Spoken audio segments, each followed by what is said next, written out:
이것도 딱 봐도 뭐가 많죠? 일부러 뒤에 넣어놨어요. 연막 작전이죠. 쉬운 척 해놓고 어려운 게 꽤 많아요. 근데 참고로 그 대손세 공제신고서 방금 한 거랑 의제매입세 공제신고서 같은 경우는 옛날엔 많이 냈거든요. 이게 아마 문제 내기가 좋아요. 어려워가지고. 근데 요새는 잘 안 냈어요.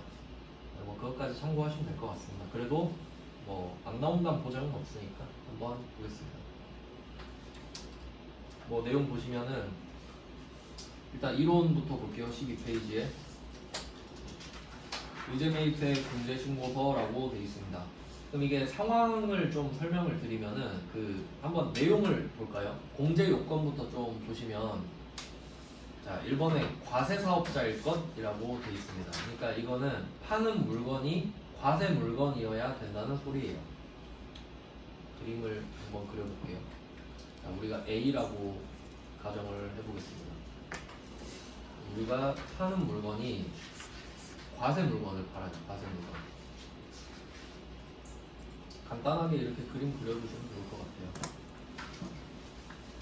자, 과세 물건을 파는데 근데 사오는 건 면세.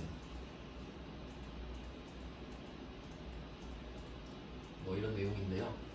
그러면 그 보통 일반적인 경우는 원재료도 과세고 제품도 과세란 말이에요.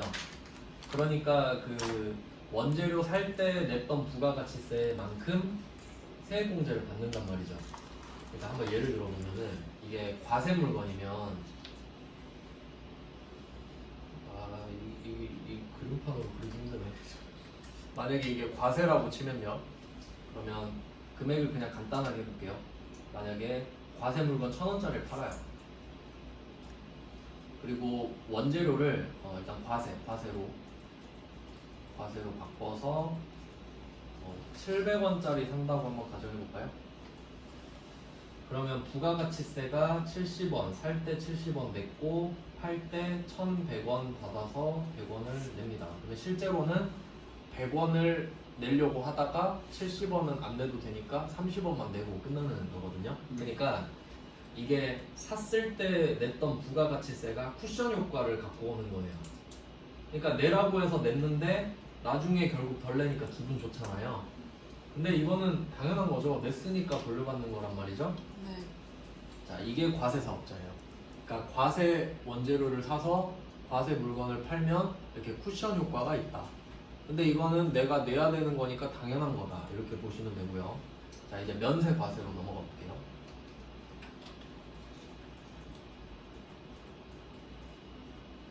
자, 금액은 똑같이 하겠습니다. 이번에는 면세를 사서 과세를 한다. 똑같이 1,000원, 700원 이렇게 해볼게요. 자, 근데 면세 물건을 사면 부가세가 없잖아요. 얘는 100원이 있죠. 자, 그럼 부가세를 내려고 하는 거예요. 얘는 100원 내죠. 충격이 크단 말이에요. 근데 또 웃긴 게 아까 과세사업자 아까 경우에는 냈으니까 돌려받는 거죠. 근데 자기가 그런 거 인지를 못한단 말이에요. 부가세는 내가 걷어서 냈는지 뭐 냈는지 그런 거 기억을 잘 못하기 때문에 그래서 결론은 이 사람은 기분이 나빠요. 맞죠? 네. 그리고 면세에는 또 뭐 누적 효과, 환수 효과 이런 게 있어서 안 좋은 효과가 있단 말이에요. 그게 뭐냐면 그러니까 이게 이렇게 되면 이 사람은 100원 내니까 기분 나쁘죠? 그래서 국세청이 와가지고 야, 너 기분 나쁘지? 그래서 네 하니까 그럼 내가 세액 공제해줄게. 매입세액 만들어줄게 이런 거예요. 자, 이 사람은 매입세액이 없잖아요 지금. 근데 이 서류 이름 보시면 의제 매입세액 공제신고서죠. 네. 그 의제는 간주랑 똑같은 뜻이거든요. 의제는 간주랑 똑같은 말이에요. 그럼 매입세액으로 간주해주겠다는 소리죠. 없는데 매입세액을 만들어주겠다. 그러니까 국세청이 없는 세액공제를 해주겠다는 소리예요. 즉 자기가 세금을 포기하겠다는 소리지. 뭐예요? 그 이유를 이제 설명을 드릴 건데 꼼꼼이가 다 있죠. 그냥 해주진 않을 거 아니에요. 그러면 여기서 포인트는 뭐냐면 국세청이 자기가 만들어준다 했잖아요. 그러니까 자기가 세율을 정해놨다고. 그 말은 공제율을 외워야 된다는 소리고 그 밑에 보시면 표 있잖아요. 표 안에 표 공제율이 쫙 있죠. 지들이 정해놓은 거예요. 내가 이만큼 해줄게. 근데 참고로 원래 세액공제는 얼마 해주는지 생각해봐요. 원래 세액공제는 110분의 10이죠. 네. 원래 낸 만큼 돌려받는 게 110분의 10인데 이 공제율을 보시면 제일 높은 게 109분의 9예요. 그러니까 어마어마한 거지. 하나도 안 냈는데 109분의 9를 만들어준다는 거는 거의 낸 사람이랑 비슷한 급으로 쳐주는 거거든요. 그럼 엄청나게 파격적인 거죠. 그럼 이유를 아주 의아해 하셨는데 한번 말씀드려 볼게요. 이 면세에는 굉장히 안 좋은 효과가 있단 말이에요. 그냥 대충 느낌만 좀 보여드릴게요.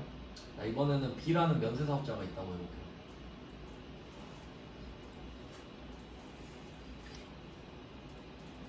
자, 면세 사업자. 이제 과세 사업자는 아시니까 제가 면세 사업자만 예를 들고 과세 사업자는 질문으로 넘길게요.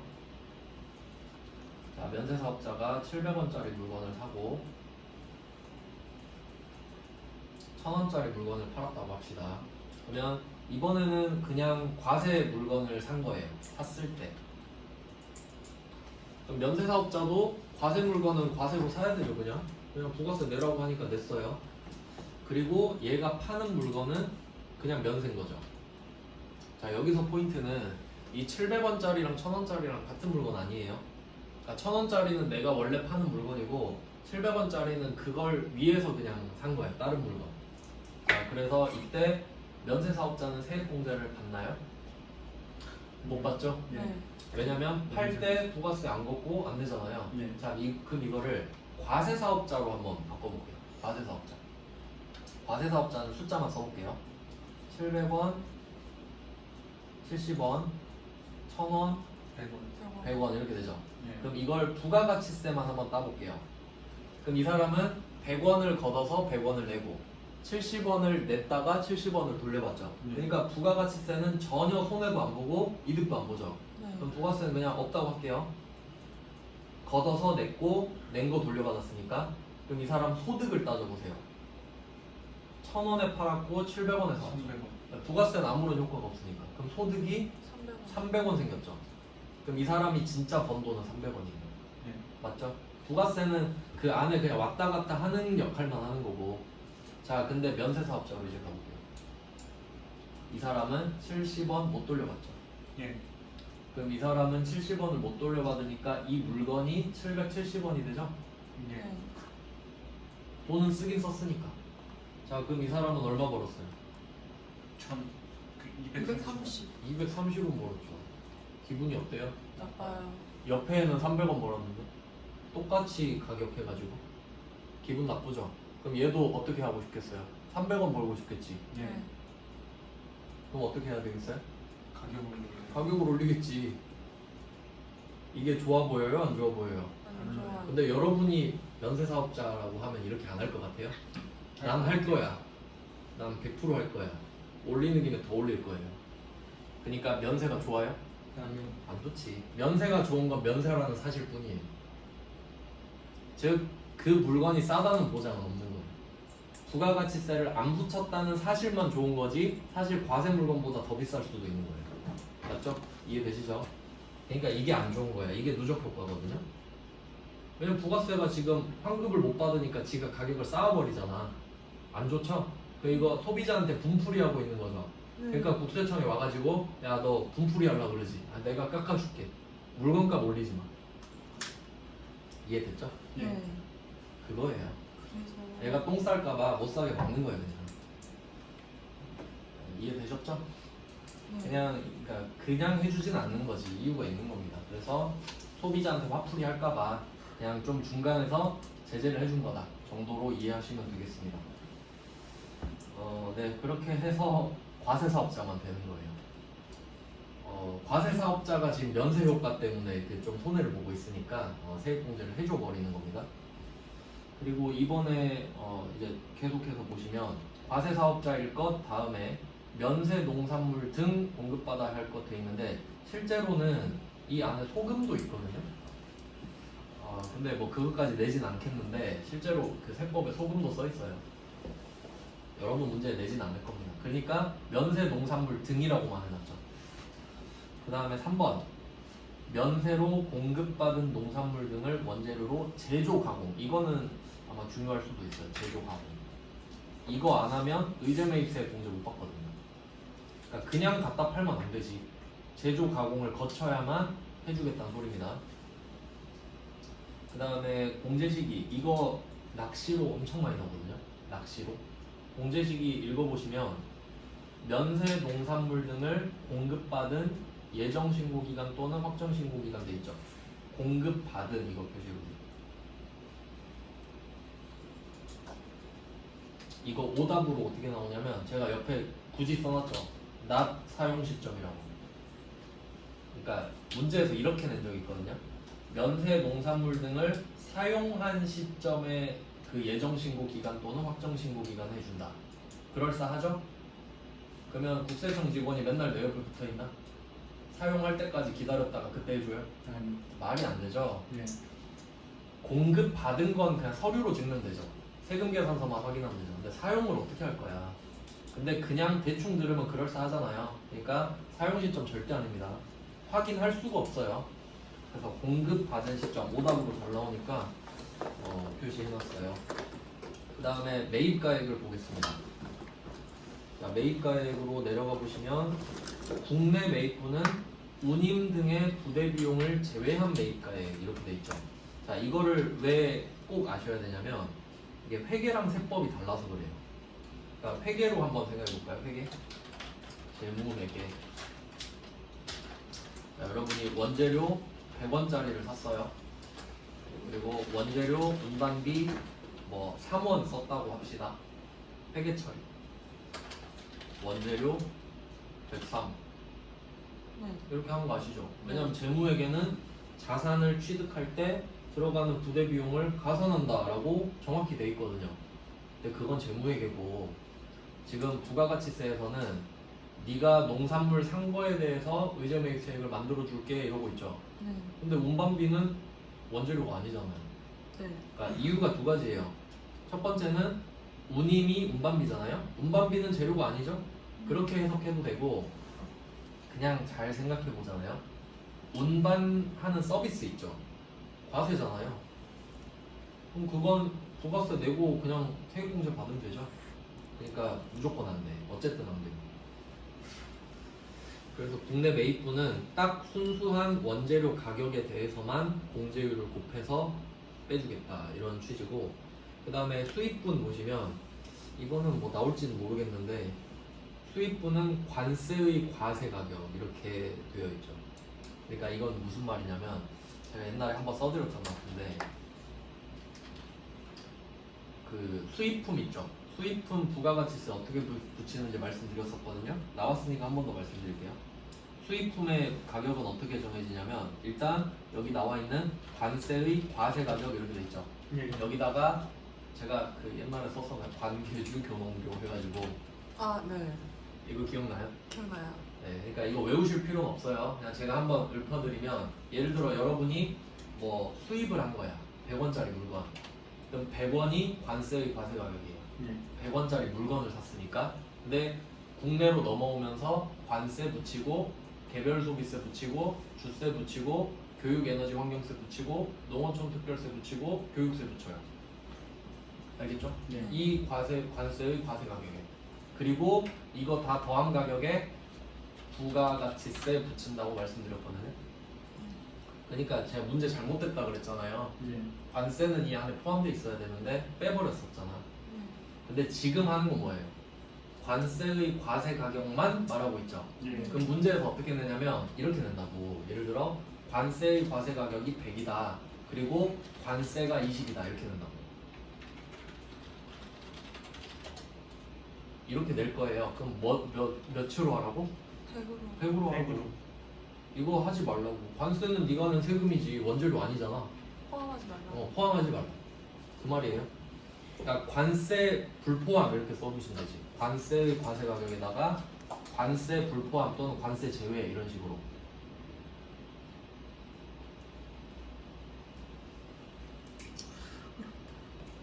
근데 생각해보면 당연하지 않아요? 세금 낸 것까지 왜 해줘? 재료값만 해주면 되지. 같은 원리예요. 위에 거랑 아래 거랑. 네, 그 다음은 이제 세율입니다. 공제율인데 우리가 외워야 될 거는 이게 표가 많은데요. 근데 정해져 있습니다.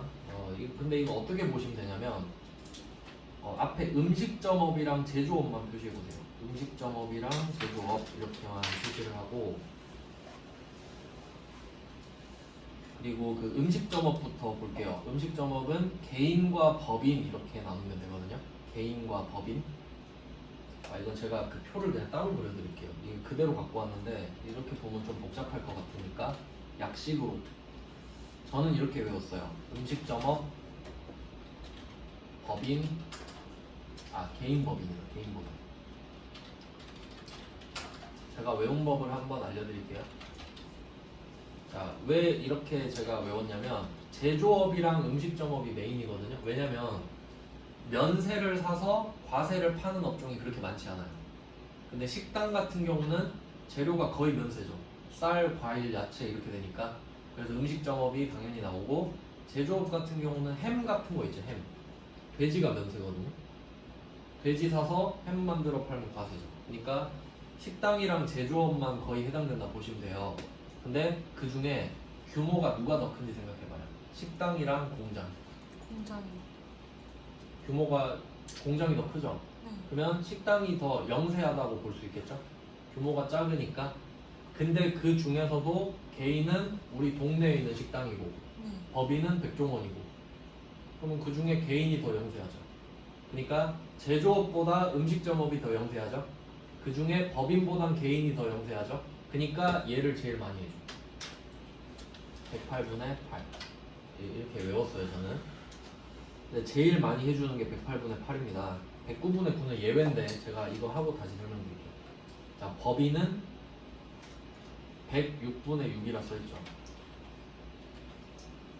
자, 이렇게 음식점업을 하나 정해놓고, 그 다음에 제조업으로 내려가면 얘네들은 또 특이하게 나눠요. 중소, 비중소 이렇게 나누거든요. 중소, 비중소.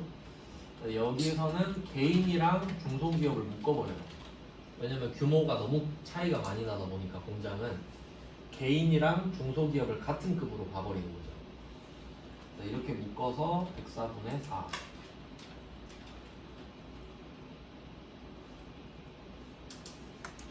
자, 그리고 그 외에 맨 마지막에 102분의 2가 있는데, 당연히 중견기업이나 대기업은 102분의 2가 되겠죠. 딱 짝수로 맞아 떨어지니까 외우기 좋잖아요. 저는 이렇게 외웠어요. 나머지는 시험에 잘 안 나오거든요. 이렇게 딱 정해놨습니다. 자, 그럼 정해놓고 시험에 어떻게 나올지 또 생각해볼게요. 시험에. 그럼 이게 우리가 법인을 전제로 하잖아요. 법인을 전제로 하는데 개인은 낼 수가 없겠죠. 예. 그래서 이 개인은 말문제로 내요. 말문제. 이론 문제로. 뭐 개인 사업자 음식점업 하면 공제율 얼마하게 이렇게 되죠. 근데 실무 문제에서는 법인 낼 수 있죠. 이렇게 세 개의 경우의 수가 있겠다. 즉 음식점 법인으로 내면 106분의 6, 제조업 중소기업으로 내면 104분의 4. 근데 옛날에는 이 두 개밖에 안 냈거든요. 근데 최근에 중소기업이 아니다를 낸 거야. 제조업인데 중소기업이 아니다. 그럼 102분의 2밖에 될 수가 없죠. 근데 이게 허를 찌르는 문제로 나왔습니다. 2, 4, 6, 8. 그러니까 경우의 수는 3개다. 짝수 2, 4, 6. 2, 4, 6. 어쩔 수 없죠. 외워야 됩니다 이거. 그래서 일단 이게 중요하다고 표시해주세요. 경우의 수가 그렇습니다. 실제로 나왔던 문제들이 이렇게 돼요. 자, 그럼 이렇게 중요한 것들을 먼저 정리를 했고요. 그 다음에 또 특이한 게 109분의 9다 보니까 이건 따로 말문제로 낼 수 있거든요. 109분의 9 보시면 이것까지 설명해드리고 좀 쉴게요. 자, 109분의 9는 음식점업 중에, 그러니까 과세 유흥장소가 따로 빠져 있는데 이게 그 뭐 나이트 이런 데인가 잘 모르겠는데요 예시를. 그건 거의 안 나오니까 과세 유흥장소 외가 일반 음식점이 되겠죠. 여기서 개인 사업자로 가면은 과세 표준 2억 원 이하라고 돼 있죠. 예. 이거 말 문제로 나온 적이 있거든요. 왜냐면 이게 계속 연장돼요. 2년씩 계속 연장돼서 지금도 연장이 됐어요. 또 원래 작년에 끝났나 그랬는데 또 연장돼서 결국 도돌이표거든요. 근데 여기서 중요한 건 뭐냐면 과세 표준 2억 원 이하라고 써 있죠. 자, 과세 표준 한번 표시해 보세요.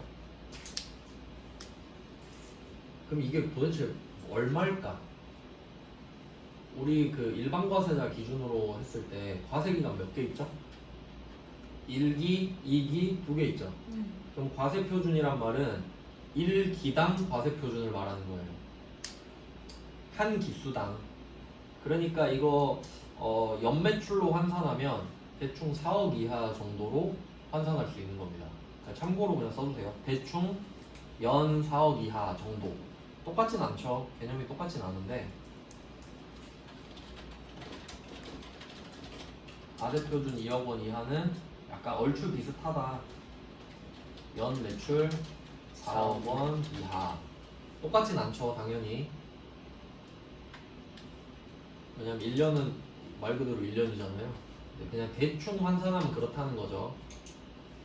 그러니까 여기서 제가 강조하는 거는 과세 표준이 6개월이라는 겁니다.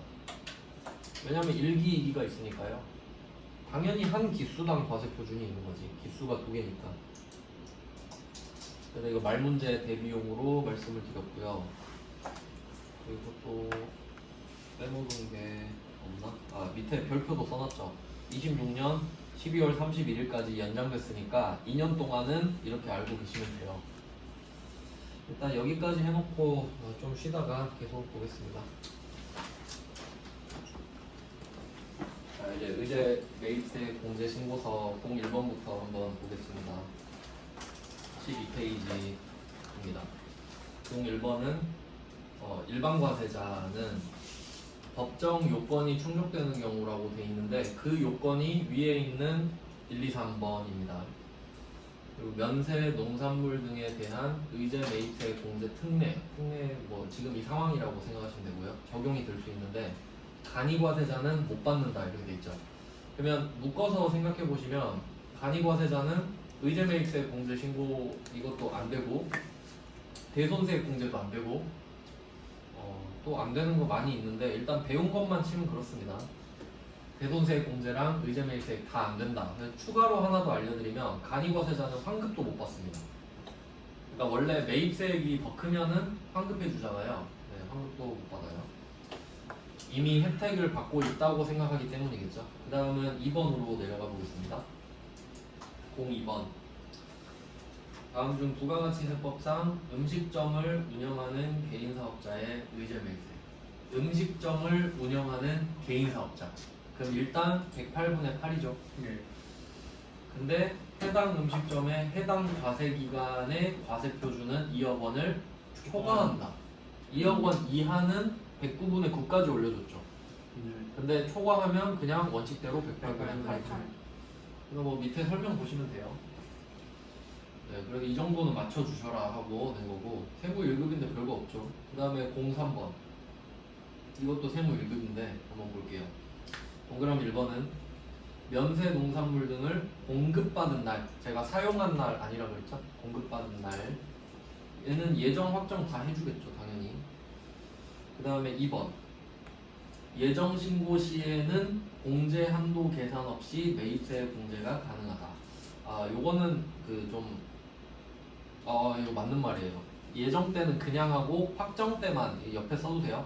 확정 때 한도 계산 이렇게 써주시면 돼요. 예정 신고 때는 아무것도 안 하고요. 왜냐면 확정 때 조지면 되기 때문에 확정 신고 때 한도 계산.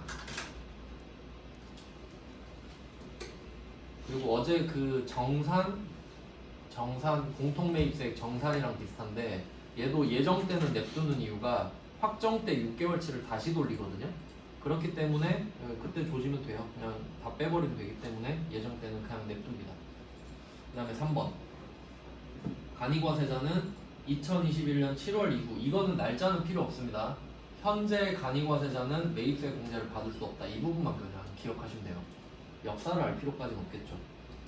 그 다음에 4번 공제 대상이 되는 원재료의 매입가액은 운임 등 취득 부대 비용을 포함하면 안 되죠. 네, 제외한다로 바꿔주시면 되겠네요. 뭐 이 정도입니다. 이론 문제도 맞힐 수 있어요 이렇게. 그 다음에 04번이죠. 04번 이거 문제네요. 네, 이것도 한번 들어가서 입력해 봐야겠죠.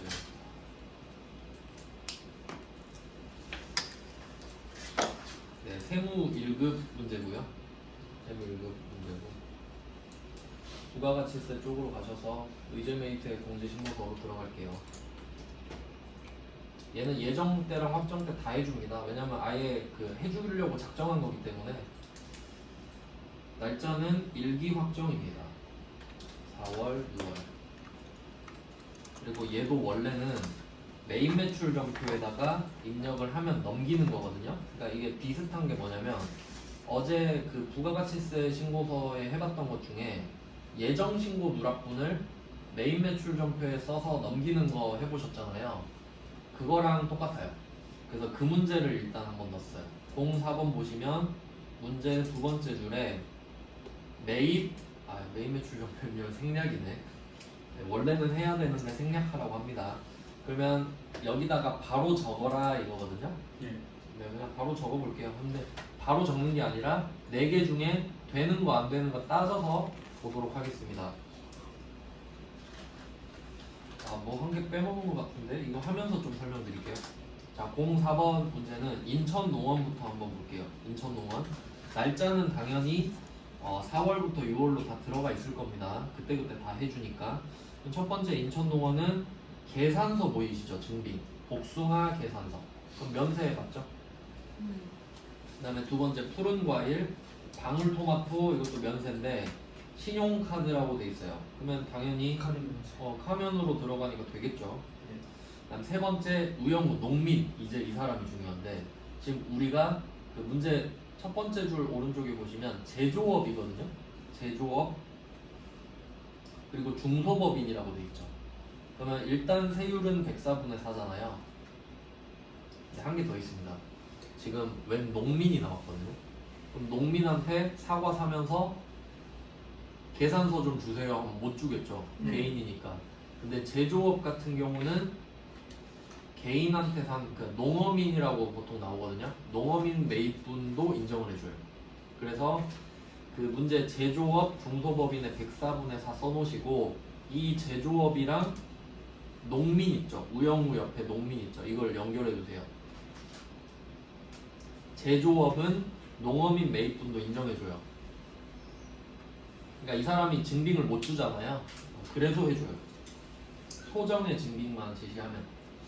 그러면 만약에 우리가 음식점업이면 안 되는 거예요. 이거 참고로 알아두세요. 제조업은 농어민 매입분도 된다. 근데 위에서 안 적어놓은 것 같네요. 그래서 뭐 우영우도 쓰면 되고요. 네 번째 김포쌀 상사 보시면 김포쌀 상사 뭐 옆에 보면은 사업자 번호가 써 있네요. 그리고 옆으로 쭉 가보시면 간이용 수준 돼 있죠. 적격 증빙이 아니군요. 위에 안 써놓은 거를 제가 추가로 좀 설명을 해드릴게요. 뭐 빈칸에다 좀 적어주세요. 증빙을 왜 안 적어놨지? 증빙 적격 증빙을 말씀드릴게요. 당연히 계산서 되겠고요. 그리고 신용카드 매출 점표도 되겠죠. 당연히 면세일 때만. 그리고 현금 영수증도 당연히 되죠. 둘이 짱친이잖아요. 현금 영수증이랑. 얘도 면세일 때만 되겠죠. 그냥 과세면 과세로서 세액공제 받으면 되니까. 자, 이게 기본이에요. 계산서는 계산서 자체가 면세니까 그냥 되는 거고, 신용카드 매출 점표는 면세 물건을 산 거면 되고, 현금 영수증도 면세 물건을 산 건 돼요. 근데 이제 예외가 있는 게 예외. 뭐 특례라고 하셔도 되고, 아까 말씀드린 거 있죠. 제조업은 농어민 매입분도 인정됩니다. 그러니까 농어민 매입분이 중요한 이유는 농어민한테 농민 어민 있죠. 그러니까 어부나 뭐 농사꾼 이렇게 보시면 될 텐데 그분들한테 산 거는 증빙을 받을 수가 없잖아요. 적격 증빙을. 그러니까 이 위에 걸 받을 수 없어도 된다라는 소리입니다.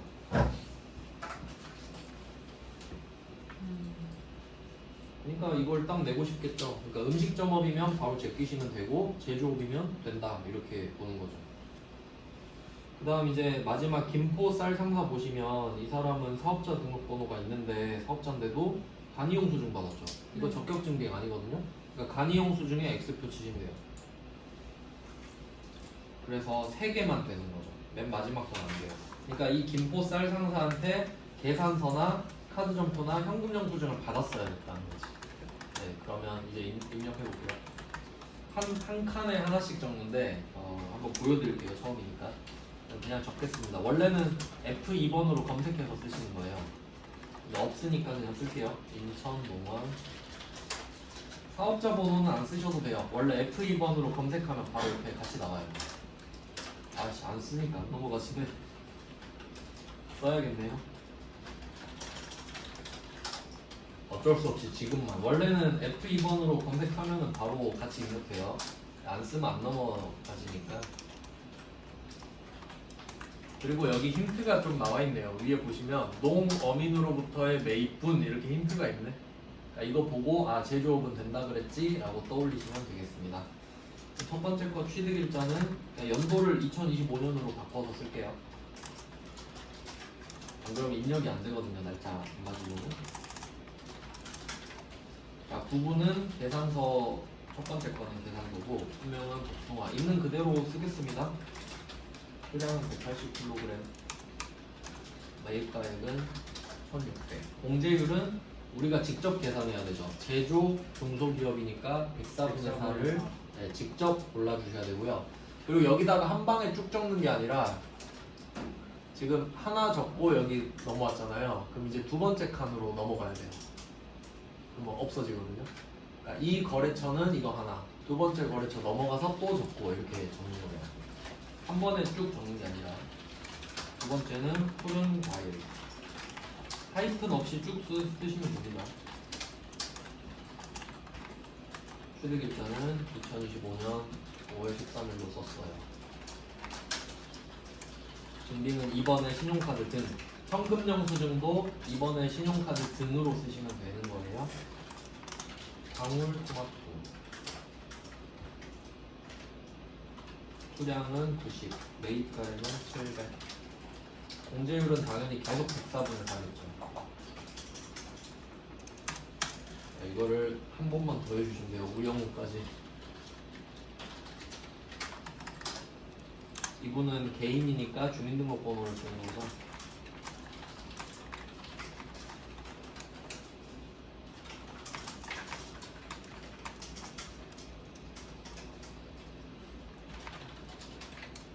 사과 샀습니다. 뭐 증빙은 농어민 매입이 따로 있잖아요. 이거를 골라주시면 됩니다.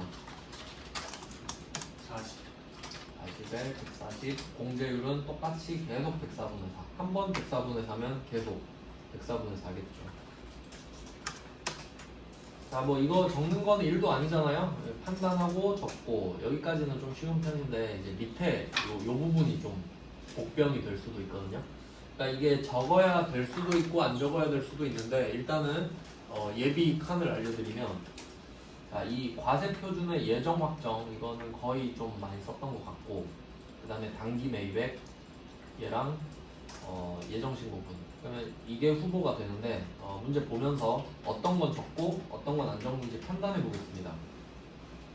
자, 그러면 그 표 밑에 보시면 두 번째 점 있죠? 두 번째 점에 2023년 제1기 과세기간에 매입한 면세 농산물과 관련된 제품 매출액은 9천만 원이다. 모두 4월 이후에 공급분이다 라고 돼 있네요. 그러면 지금이 1기 확정이잖아요. 그 밑에 과세 표준이 판 거죠. 매출액이죠. 여기 예정 확정이 있는데 예정은 1에서 3, 확정은 4에서 6 이렇게 되는 거잖아요. 예정 확정 우리 구분했었으니까. 근데 문제에서 9천만 원을 팔았는데 전부 4월 이후에 팔았대요. 그 말은 확정이 9천이다 이 말이죠. 예정은 없다는 소리죠. 예. 네, 그러니까 좀 이것만 해석을 좀 잘 하시면 되겠는데 그래서 확정에 9천만 원을 적었고요. 그리고 뭐 다른 말 있나 보니까 이게 단기 매입액 보시면 2,440만 원이라고 써 있죠. 그러니까 이게 왜 써 있냐면 우리가 지금 3개 적었잖아요. 이 세 개 적은 금액이 합쳐져서 저절로 써진 거거든요. 근데 이거는 자동 계산이 되는데 주의하실 게 뭐냐면 지금 4월, 6월 것만 쓰고 있잖아요. 근데 혹시 1월, 3월 사이에 매입한 것도 있을 수 있겠죠. 그러면 당기, 그러니까 제가 한번 써볼게요. 자, 과세표준의 예정은 1월부터 3월, 과세표준의 확정은 4월부터 6월. 이건 이해되시죠? 원래 이렇게 3개월씩 나눠서 신고 납부하잖아요. 근데 당기 돼 있죠. 당기는 일기이죠. 그럼 지금 일기 이야기하는 거잖아요. 그러니까 얘는 1월부터 6월 이야기하거든요. 이게 따로입니다. 따로. 근데 이 4월부터 6월 거만 지금 입력돼 있죠. 근데 문제에서 혹시 1월부터 3월까지 뭐 100만 원 샀었다라고 하면 여기 100만 원을 더해서 쓰는 거예요. 그게 당기니까. 근데 지금 1월부터 3월까지 뭐 면세 농산물 샀다 이런 말 없죠. 네. 왜냐면 이게 그 표 밑에 보시면 세 번째 점 있잖아요. 세 번째 점을 보시면 제1기 예정 부가가치세 신고 시 의제 매입세 공제액은 없다. 이 말이 면세 농산물을 안 샀다 이 말이죠. 그러니까 공제를 안 해줬지. 그래서 얘는 이거 냅두는 게 정답이에요. 그러면 예정 때 신고를 안 했으니까 예정 신고분도 없겠죠. 그러니까 이게 지금 이 세 칸은 안 써도 되는 겁니다. 어떤 문제는 써야 될 수도 있어요. 네, 이렇게 하면 한 문제가 끝나요. 이게 그냥 기본 문제라고 보시면 되겠고요. 그 다음에 또 특이한 문제를 한번 해봐야죠. 이거는 그냥 저장 안 하고 끌게요. 저장하지 않고 14페이지로 넘어가 보시면 이거를 꼭 한번 해봐야 됩니다. 세무 1급 102회인데 이거는 세무 2급에도 이런 스타일로 나온 적이 있거든요. 그러니까 대비를 좀 해보겠습니다. 이 문제는 특이한 게 뭐냐면 문제 두 번째 줄에 밑줄이 그어져 있는데 실제로 그냥 시험지에 그어져 있었어요. 이렇게 메인 매출 전표 써있죠. 메인 매출 전표에 입력하고 이렇게 써 있습니다. 그래서 메인 매출 전표에 입력을 해야 됩니다. 메인 매출 전표로 갈게요. 왜냐면 이 원재료 살 때 계산서 받으면 면세 유형, 카드 전표 받으면 카면, 현금영수증 받으면 현면. 원래 이렇게 쓸 거 아니에요? 네, 그러니까 그걸 해보라는 거지. 자, 그러면 판단하고 메인 매출 전표 적고 의제 매입세 공제 신고서 순서대로 가겠습니다. 자, 그러면 면세 품목 매입 내역을 볼게요. 첫 번째 전자계산서 매입분 현금 거래. 여기서 결제 수단은 안 중요합니다. 증빙이 중요합니다. 계산서 받았으니까 괜찮죠? 현금 거래 아니고 카드 거래여도 상관없어요. 자, 그럼 내용을 보면은 품명 첫 번째 품명에 수도요금이 나와버리네. 아까 제가 소금은 된다 그랬는데 수돗물은 안 되거든요. 그래서 이게 세무 1급의 클래스다. 그래서 뭐 수도요금의 X표 치시면 되겠고.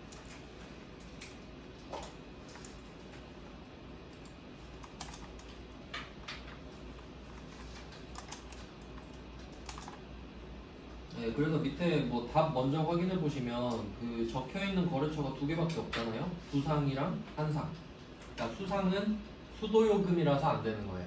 근데 혹시 소금이었으면 될 수도 있는데 소금 이거 세무 1급이라 그렇습니다. 자, 두 번째 한상은 고등어니까 되겠죠. 예. 그 다음에 신용카드로 넘어가시면 두상 고등어 되겠죠. 그 다음에 네 번째 방역비. 방역비는 원재료 아니죠? 네. 원재료 아니기 때문에 방역비의 X. 그러니까 이게 원재료 운임이랑 똑같은 느낌이라는 거죠. 수돗물이 조금 복병인데 수돗물은 안 돼요. 이거 세무사 시험이랑도 조금 난이도 비슷한. 자, 그럼 날짜는 일기 확정이니까 메인 매출 전표. 그럼 두 개만 쓸까요? 5월 8일 거랑 5월 8일 거. 어제 그 매입세 누락분, 예정신고 누락분 그거랑 똑같아요. 일단 두 개는 찍어 보겠습니다. 그럼 계산서를 받았으니까 53번 면세 이렇게 보이죠? 계산서 받았다 하면 53 면세. 품목은 뭐 고등어 적으셔도 되지만 저는 그냥 원재료라고 적을게요. 답이랑 상관없죠. 품목은. 수량은 뭐 안 적혀 있으니까 넘어가고 가격만 적어주세요. 708만 원. 연세니까 부가세 없고요. 아 이거 거래처 아마 이 문제는 거래처 적어야 반영되는 걸로 알고 있는데 거래처를 가라로 한번 만들어 봅시다. 알려드릴게요. 지금 우리 거래처 없잖아요. 이 코드 있죠? 코드에서 F2번 눌러보세요. 여기서 그냥 바로 신규 등록할게요. F3번. 이름만 똑같이 쳐볼까요? 거래처 한상? 아 두상이 왜 뭘로 가 있지? 가나다 돈인가? 저는 한상부터 할게요. 한상 쓰고 있었거든요. 708만 원은 한상이죠. 거래처 유형은 그냥 3번 동시 적으시면 되고 사업자 등록번호가 나와 있으니까 보고 쓰겠습니다. 잘못 써도 상관은 없는데 지금 연습이니까 저는 한상 거를 쓰고 있습니다. 사업자 등록번호만 쓰고 그냥 저는 확인으로 나가겠습니다. 제 기억에 이게 거래처 코드 번호가 없으면 반영이 안 됐던 것 같아가지고 그냥 한번 해봤어요. 그 다음에 계산서인데 전자 받았으니까 전자 1번 하고 넘어가시고 그 붕괴는 아까 현금 거래라고 쓴 게 이것 때문이죠. 붕괴 찍으라고. 그래서 1번 현금을 골라주시면 뭐 원래 시험에서 원재료라 돼 있을 텐데 상품이네요. 원재료로 바꿔놓을게요. 자 이렇게 하고 붕괴를 한 문제를 끝냈잖아요. 그러면 어제 그 예정신고 누락분 했던 것처럼 붕괴를 한 번 더 이제 클릭을 해주세요. 붕괴 한 번 클릭하고 그리고 위에 간편집도 있죠. F11 옆에 화살표 이거 눌러서 의제 찾아야 돼. 의제 밑에 SF4 보이세요? 의제 재활용 의제 매입세액이거든요. 이거 누르시면 돼요. 자 그럼 이쪽으로 오셔서 비슷한 것들끼리 묶여 있는데 재활용은 제가 시험에 안 나온다 그랬죠. 자 의제 매입 클릭해 주시고 자 그 다음에 공제율 이거 맞춰야 됩니다. 자 공제율은 문제 첫 번째 줄에 제조업 중소기업 법인이라고 써있죠. 104분의 4네요. 자 그럼 여기다 4라고 써주세요. 4 쓰고 엔터 치면 저절로 104로 바뀝니다. 확인. 네 확인. 이걸 한 번 더 해주면 돼요. 의제 딱 떴죠? 어제는 누락이었는데 자 그리고 한 개 더 입력합니다. 방금은 5월 8일 걸 적었고요. 이번엔 5월 18일 이렇게 적어볼게요. 날짜 5월 18일 적으시고 이번에는 신용카드로 매입을 했는데 고등어가 면세니까 매입하면 조심해야 된다 했죠. 58번이에요. 뭐 원재료 고등어 이렇게 쓰시면 되겠고 공급가액은 275만원. 코드는 역시 또 신규 등록하겠습니다. 그냥 뭐 한상 예로 쓰셔도 상관없고요. 두상이라고 적을게요.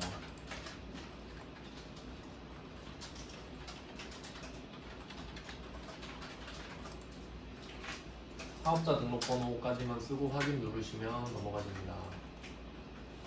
그리고 카드 점표는 전자 여부 선택할 수가 없고요. 붕괴로 가면 카드니까 그냥 4번에 미지급금 아니다 2번 외상으로 하면 되겠다. 2번 외상으로 하고 카드니까 카드사는 없죠. 그냥 카드사까지는 그냥 글자로 적을게요. 원재료를 카드로 샀으니까 원재료 외상매입금은 맞죠. 근데 거래처가 두상이 아니라 그냥 보람카드 이렇게 써있으니까 실제로는 이제 바꿔주셔야 되죠. 이 정도까지만 세팅하겠습니다. 자 그리고 얘도 잊으시면 안 돼요. 나와서 붕괴 한번 클릭하고 F11 간편집게 또 들어가야죠. 얘도 의제 매입세 대상이잖아요. 아까처럼 똑같이 해주세요. SF4 의제 1번 의제 클릭하고 4 그 다음에 확인. 그리고 이제 한번 보여드릴게요. 이거 하면 어떻게 되냐면 자 밑에 붕괴 한번 보실래요? 아까는 원재료 외상매입금밖에 없었죠. 근데 보시면 부가세 대급금이 생긴 거 보이시죠? 이게 매입세액을 의제해 준 거잖아요. 그러니까 이만큼 원재료 가격에서 빠져버려요. 금액이 맞아야 되니까. 자, 이렇게 하고 일반적표도 뜨겠습니다.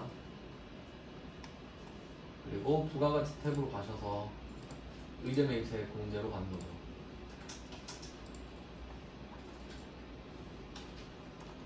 그리고 이제 확인만 하면 돼요. 4월, 6월 쓰면 저절로 나올 겁니다. 이게 정상이에요. 실무에서는 이렇게 하겠죠.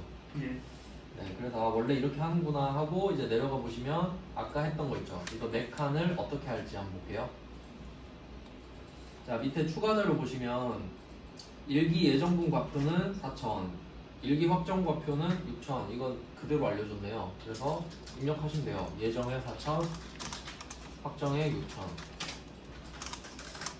아까는 예정을 언급 안 했으니까 안 썼죠. 자, 그 다음에 과세 표준은 당연히 뭐 직접 입력해야 되고요. 그 다음은 두 번째 걸로 넘어가 보시면 일기 예정 신고 시 의제 매입세액을 24만 원 공제받은 것으로 가정한다. 이게 조금 극혐인데 매입세액을 24만 원 공제받았죠. 그리고 매입가액은 624만 원 돼 있죠. 그럼 도대체 뭘 어쩌라는 거냐? 아까 공제율 기억나세요?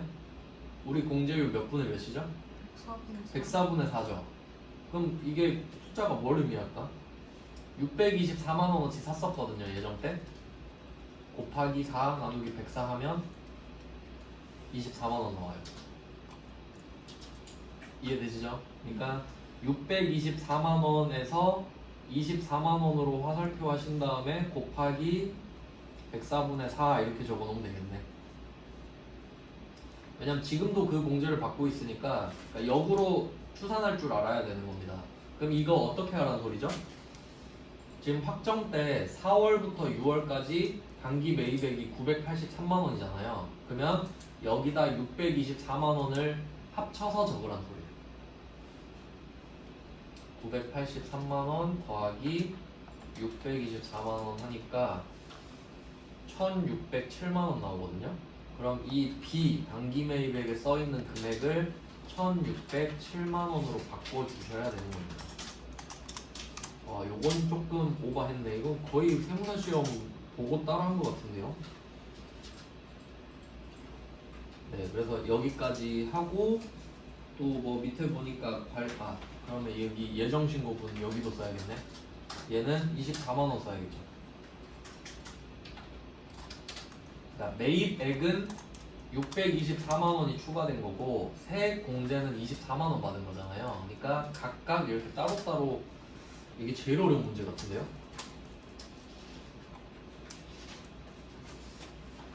네, 밑에 탑 있으니까 참고하시면 되겠습니다. 이게 제일 어려운 문제입니다. 이게 대장 문제. 세무 1급이니까 참고하시고. 자, 의제 매입세 문제를 다 봤어요. 이제 다음 주제는 15페이지 재활용인데 이게 의제 매입세액이랑 비슷하거든요. 근데 이게 사실 부가가치세법 영향이 아니라 조세 특례 제한법 영향이기 때문에 좀 내는 게 말이 안 되긴 해요. 어쨌든 이거 한 번밖에 안 나왔거든요. 그래서 안 할게요. 심심하면 풀어보세요. 그 하나 나왔던 거랑 세무 1급 최근 거 넣었으니까 해보시고 싶으면 하시고 별로 권하진 않습니다. 자, 이제 수출 실적 명세서로 갈게요. 이게 좀 많이 나왔습니다, 최근에. 왜 뜬금없이 많이 나오는지 모르겠는데 제 나름대로 분석을 해보니까 이유가 쉬워서 많이 내는 것 같아요. 어려운 거를 안 내고 있는 추세는 냄새. 뭐 여러분한테는 좋겠죠. 자, 그러면 수출 실적 명세서 한번 해볼게요. 이것도 좀 나름대로 유형별로 갖고 와봤는데 첫 번째 문제가 가장 클래식한 문제입니다. 한번 들어가서 직접 입력해볼게요. 자, 부속 명세서 1번에 중간쯤에 있네요. 수출 실적 명세서입니다. 일기 예정이죠? 얘는 예정 확정 때 다 하거든요. 그냥 뭐 말한 기간으로 들어가면 돼요. 1월, 3월. 자, 근데 이 세 개를 적는 건데요. 얘는 그 정량 안 정량을 따지는 거 아니에요. 수출한 건 다 적는 건데, 근데 일단 뭐 적고 말씀드리겠습니다. 처음이니까 한번 입력해보죠. 수출 신고 번호가 있는데 마지막에 X도 그대로 쓰시고 중간에 하이픈은 쓸 필요 없습니다. 13065 2205 849 X 그냥 똑같이 써주시면 돼요. 그리고 선적일은 지금 제가 계속 하던 대로 그 연도만 올해로 바꿔서 쓰겠습니다. 통화 코드는 F2번으로 검색해서 쓰시면 되거든요. 아니면 그냥 한영키 눌러서 쓰셔도 되고 F2번 눌러서 USD 하면 USA 달러라는 뜻입니다. 자, 골라주시고 환율. 자, 이게 문제예요. 이것만 잘 골라주시면 되거든요. 그냥 제가 공식 하나 불러드릴게요. 수출 실적 명세서 환율. 수출 실적 명세서 환율 고르는 법. 공식. 함수식으로 써드릴게요. 미니멈 쓰고 선적일 환가일. 선적일, 환가일, 환율입니다. 네, 뭐 이 정도로 메모해 두시고 부연 설명해 드릴게요. 함수식으로 썼어요. 미니멈이면 둘 중에 작은 거라는 소리죠. 둘 중에 작은 거. 왜냐면 이제 날짜도 원래 함수에서 숫자로 보거든요. 그러면 날짜가 작다는 소리는 앞에 날짜라는 소리지. 예를 들면 1월 2일이랑 1월 1일, 1월 2일 있으면 1월 1일이 숫자가 더 작잖아요.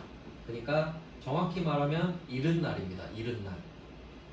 둘 중에 이른날이라고 뭐 적어두셔도 되고요. 이거 이해되시면 이 정도만 적으시면 되고. 자, 그러니까 결론은 먼저 오는 날을 고르시면 되거든요.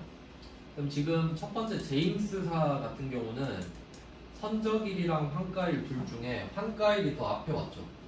그렇기 때문에 환가일의 환율을 쓰시면 되는 거예요. 아주 쉽죠.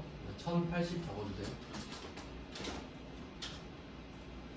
자, 그럼 환율은 1080인데 몇 달러 팔았냐 하면 수출액이 10만 달러죠. 여기다 10만 적으면 제가 곱해주는 거죠.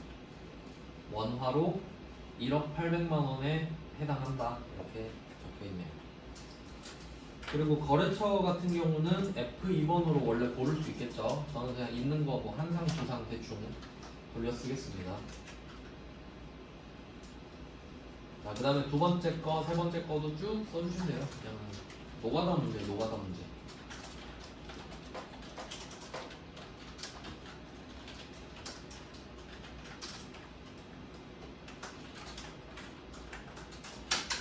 그리고 이거 조심하실 게 하나 있는데 환율이 선적일이랑 환가일 중에 이른날을 쓴다고 했잖아요. 근데 선적일은 그냥 선적일 쓰셔야 돼요. 이 중에 또 빠른 날 쓰는 거 아니에요. 선적일은 그냥 선적일 적고 환율만 둘 중에 더 이른 날짜에 환율을 쓴다 이 말이에요. 혹시 착각하실까봐. 그러니까 엄청 쉽죠. 그냥 이거 공식만 하나 외우고 있으면 돼요. 그럼 두 번째 랜덤 기업 같은 경우는 환가일보다는 선적일이 더 일찍 오기 때문에 선적일의 환율인 1050원을 쓰는 거죠. 외화는 8만이고 거래처는 랜덤 기업인데 전 아무거나 골라서 쓰겠습니다. 세 번째 하나만 더 쓰면 돼요.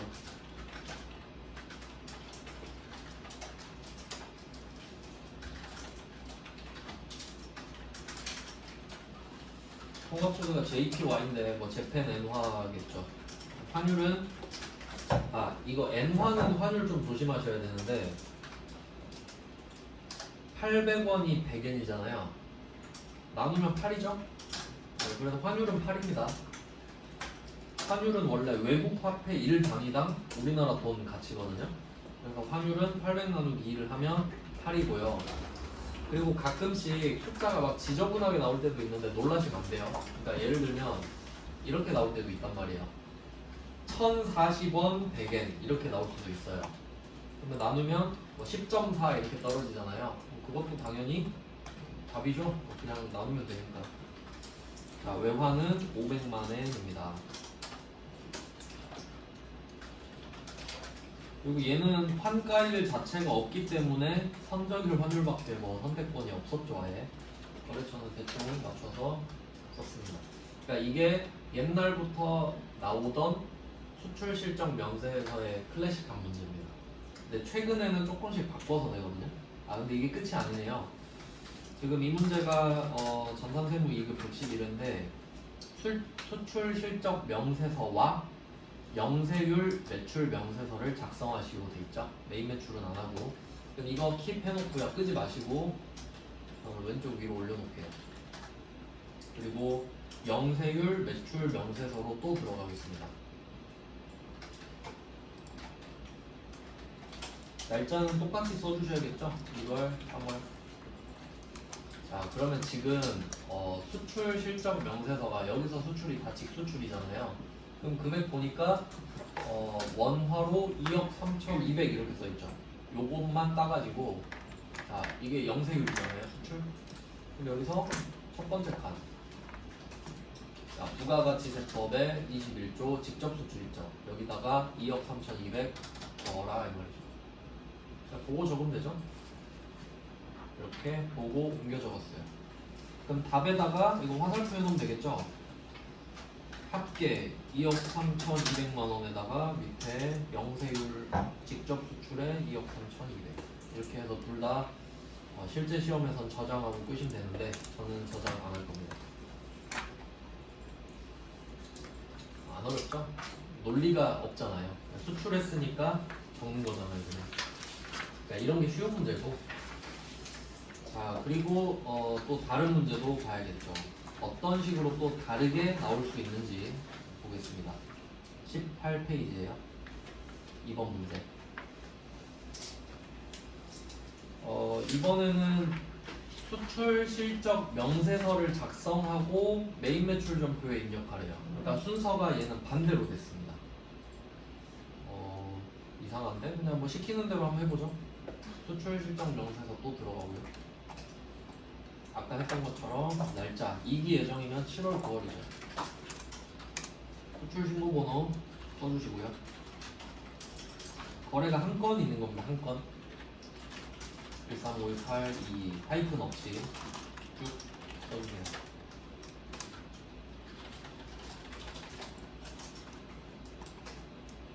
네, 이번에도 똑같은 게 나왔습니다. 선적일이 환가일보다 더 일찍 옵니다. 그래서 선적일 환율을 써주시면 돼요. 1360이죠. 통합코드는 F2번 USD 그냥 직접 쓰셔도 돼요. 선적일이 더 빨리 온다. 1360 써주시고 외환은 20만이죠. 20만 달러. 자, 알아서 계산을 해줬네요. 자, 거래처는 이 문제에서는 거래처가 3BD가 있구나. 네, 이것도 저는 아무거나 그냥 골라보겠습니다. 자, 여기까지가 수출 실적 명세서를 작성한 건데 이걸 메인 매출 점표에 반영하라고 그러죠. 그러니까 이거 글 잘 읽어보시면 보통은 메인 매출 점표에 써서 여기 서류에다 반영을 하거든요. 근데 얘는 실적 명세서를 작성해서 메인 매출 점표로 약간 그 꺼내는 거, 내보내기 하는 거거든요. 근데 얘는 위에 보시면 답에 다 나와 있어요. F4 점표 처리죠. 자, 위에 F4 점표 처리. 아, 이것도 한번 클릭해야 되네요. 응? 아, 체크하시면 됩니다. 왼쪽에 체크 박스 있죠.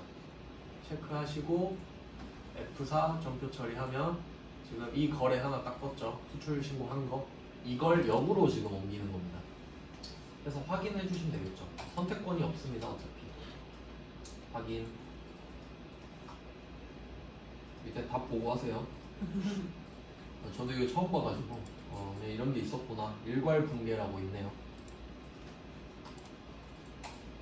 와, 이렇게 한다고? 아, 메인 매출 점표를 여기서 해버리네. 2번 외상을 찍으라고 합니다. 이유가 뭐지? 돈을 못 받았다는 근거가 어디 있을까요? 아, 있구나. 이 박스 안에 보시면은 박스 맨 밑에 깔려있죠. 3번에 수출 대금은 선적일 이후에 수령했다. 이게 외상이잖아요. 아, 이걸 못 봤네. 네, 이렇게 해서 예 눌러주시면 되겠고, 그래서 외상이고 예. 자, 했대요. 확인은 굳이 안 하셔도 되는데 그래도 한번 확인해 볼까요? 믿을 수 없으니까. 전표 처리 안 해가지고 안 돼서. 전부 처리 저 했다고 아, 했는데 네, 그냥 그거 하고 한번 확인해 보게요. 믿을 수가 없어서 진짜 됐나? 날짜는 선정일자 8월 22일로 썼으니까 왜 없지? 하고 취소 누르셔가지고. 아, 저 취소 눌렀어요? 네.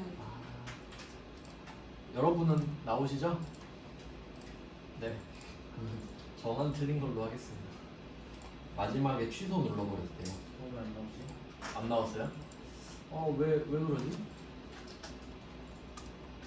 두 명이 안 되면 좀 불안한데 다시 한번 해볼게요. 저는 2023년으로 연도 때문에? 저는 그냥 안 한 거고요. 네. 원래 이 밑에 해설대로 하면 답이 나옵니다. 그래서 특이하게 메인 매출점표로 내보내기를 하는 문제가 있었고, 세무 1급이지만 절대 간과할 수 없습니다. 이유를 제가 말씀드릴게요.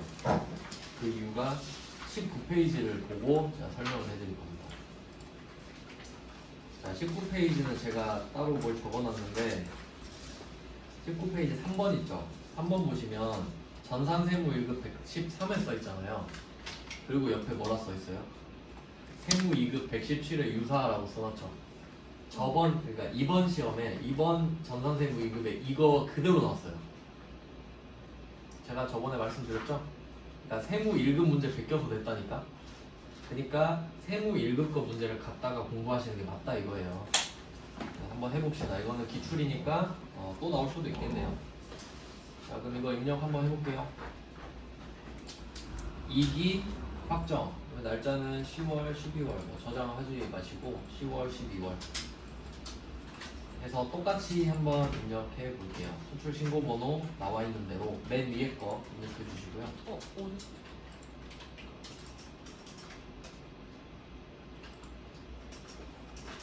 그걸 처음 보는데? 일단 그러면 제 거 보세요. 일단 쉬는 시간 해보시고. 영어 뜨는 건 처음 봤는데요.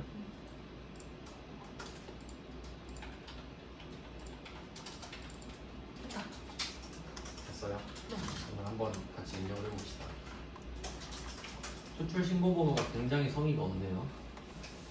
네, 있는 대로 썼고 선정일도 역시 그대로 씁니다. 연도는 항상 당해 연도로 바꿔주시고, 지금은 선정일자 하나만 말했기 때문에 환율 가지고 장난치고 싶은 생각이 없는 거죠.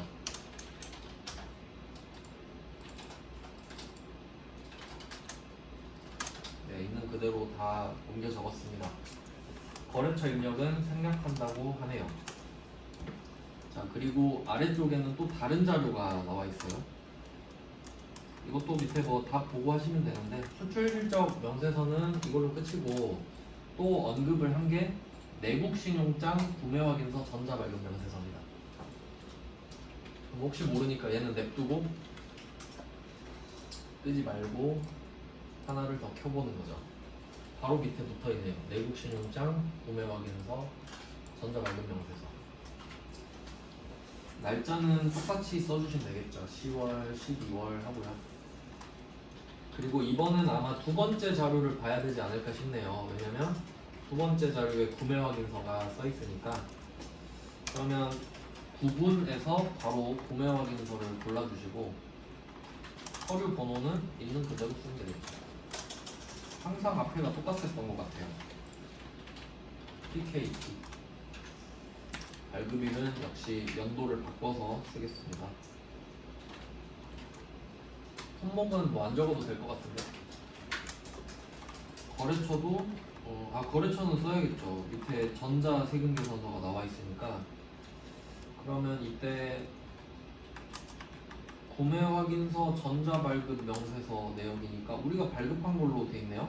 근데 지금은 조금 애매하긴 한데, 이 전자세금계산서 그림 안에 보시면 왼쪽이 공급자고 오른쪽이 공급받는 자거든요. 그러니까 실제로는 항상 오른쪽 위에 보시면은 우리 회사 이름이 떠요. 그러니까 반대편이 거래처인 걸 알 수 있는데, 지금은 뭐지? 지금은 우리가 왼쪽인 걸로 봐야겠죠? 그래서 거래처는 인생테크 이렇게 써야 될 것 같은데요. 맞죠? 네, 인생테크 그냥 한글로 쓸게요.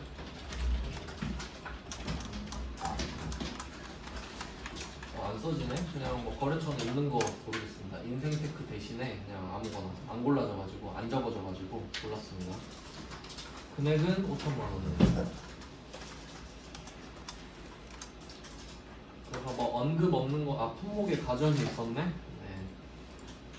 저도 답 보고 그냥 써볼게요. 요새 수출 명세서를 이렇게 좀 안 냈던 거를 여러 가지로 내더라고요. 기구도 뭐 다 보니까 아무것도 안 써 있으니까 넘어가겠습니다.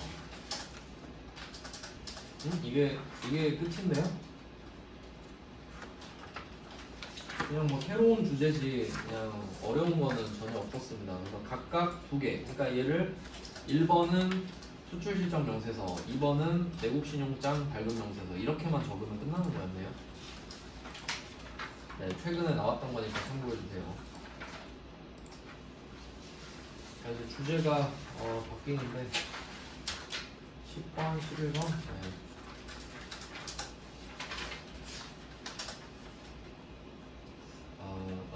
좀 쉬다가 하죠. 네. 10분 쉬고 하겠습니다. 네, 부가가치세 이론은 그 마지막에 시간 남으면 하려고 일단 드렸고 여유 되시면 뭐 틈틈이 좀 보시고요. 네, 그거를 1시간 안에 못 끝낼 것 같아서 일단 따로 보시라고 드렸고, 다음 주부터는 소득세. 그러니까 일단은 그 세계 유급 때 안 배웠던 거 위주로 빨리 돌리고 남는 시간에 좀 심화 이런 식으로 빼려고 하거든요. 시간이 어떻게 될지 모르니까. 그래서 일단 자료는 드렸고, 그거는 나중에 제가 설명을 드릴지 안 드릴지는 모르겠어요. 일단은 따로 보고 계시면 됩니다. 오늘은 이거 구속 명세서만 하고 끝낼게요. 가서 소득세 자료 또 정리해야 돼가지고. 네, 그러면 이제 2개 남았거든요. 2개. 뭐지? 부동산? 네, 부동산 임대 공급가액 명세서 이거랑 쉬운 것만 남았네요. 이건 바로 하면 됩니다. 논리가 없어요. 네, 다 하고 다시 목차로 가서 그 특징만 좀 설명드리고 끝내면 될 것 같습니다. 네, 빨리 끝낼게요, 최대한. 자, 그러면 20페이지로 가보시면 연습 문제는 2개 있네요. 2개. 이것도 최소화 시킨 겁니다. 자, 그러면 부동산 임대 공급가액 명세서로 가보겠습니다. 그러니까 얘는 부가가치세를 더 내는 거예요. 그러니까 보통은 이제 대손세 공제 신고서나 의제 매입세 공제 신고서를 같이 내면 부가가치세를 덜 내는 거잖아요. 네. 근데 얘는 내면 더 내요. 간주임대료 계산하는 거거든요. 간주임대료 때문에 얘를 내는 겁니다. 한번 해볼게요. 첫 번째 문제는 역시 전산세무 1급 문제군요. 20페이지에 01번 보겠습니다. 이 부동산 임대 공급가액 명세서는 이것만 좀 유의하시면 돼요. 이게 그 간주임대료가 나오는 거다 보니까 부가가치세 신고서에 따로 반영을 하라고 할 때도 있거든요. 근데 지금 이 첫 문제는 일단 신고서 이야기는 없는 거죠. 자, 그럼 한번 해보겠습니다. 4월, 6월 날짜 입력하시고, 코드는 뭐 지금 그냥 거래처는 글자로 쓰셔도 되고요. 아까 혹시 저장한 거 있으시면 저는 불러서 쓸게요. 대충. 원래 디자인 봄인데 아까 만들어놨던 점 항상으로 하겠습니다. 자, 그리고 동층 호수가 있는데 언급하지 않은 건 안 쓰면 돼요. 그래서 지금 동은 없잖아요. 동은 그냥 넘어가시고 층은 1, 호수는 100일. 그냥 그대로 씁니다. 디자인 봄 거예요. 자, 그러면 사업자 등록번호는 원래 거래처로 고르면 이렇게 등록이 돼 있을 거고요. 그리고 아래로 바로 내려가시면 면적 나오죠. 면적 쓰시고 120. 그다음에 용도. 용도는 직접 적으시면 돼요. 사무실. 얘는 받아쓰기예요. 받아쓰기. 근데 좀 조심하셔야 될 거는 이게 계약 기간이 나오는데요.